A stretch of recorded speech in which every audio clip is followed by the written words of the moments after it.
Kabilang sa mga kasunduang pinirmahan ng Pilipinas at Vietnam ang pagsusupply ng Vietnam ng bigas sa ating bansa. Ngayong gabi naman nakaschedule ang uwi ni Pangulong Marcos matapos ang kanyang state visit. At live mula sa Hanoi, Vietnam, nasa frontline ng balitang yan si Marlene Alcaide. Marlene, ano pang schedule ng Pangulo ngayong gabi? Cheryl, dadalo muna si President Bongbong Marcos sa isang state dinner ngayong gabi bago siya bumiyahe pabalik sa Pilipinas. Pero bago yan, naging abala muna ang Pangulo sa kanyang huli at ikalawang araw dito sa Vietnam.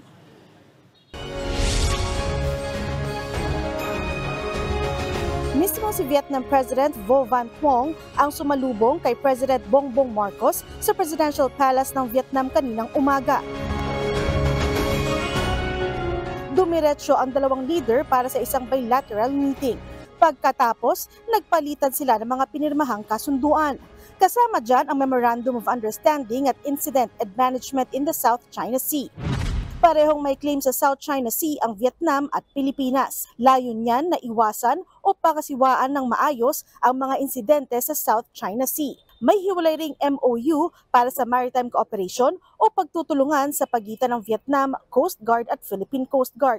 Vietnam remains the sole strategic partner of the Philippines in the ASEAN region. While maritime cooperation is the foundation of our strategic partnership, our bilateral relations have spanned various areas of cooperation, such as defense, trade, agriculture, and culture, amongst others. Nag-courtesy call rin si PBBM kay Prime Minister Pham Minh Chinh. Dito nabanggit din ang sitwasyon sa South China Sea kung saan iginit ng Pangulo na patuloy na dedepensahan ng Pilipinas ang soberanya at teritoryo nito sa pamamagitan ng mapayapang paraan kasama ang dialogo sa iba pang claimant countries katulad ng China.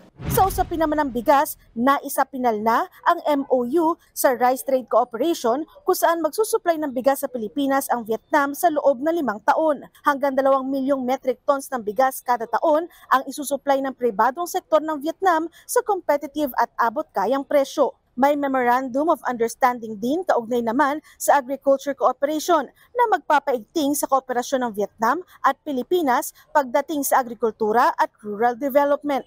Nakipagpulong rin ang Pangulo sa mga negosyante ng Vietnam.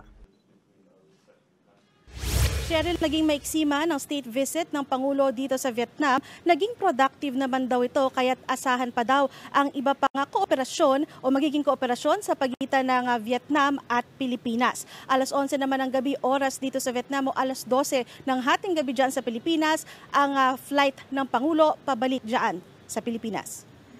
Cheryl? Maraming salamat, Marlene Alcaide.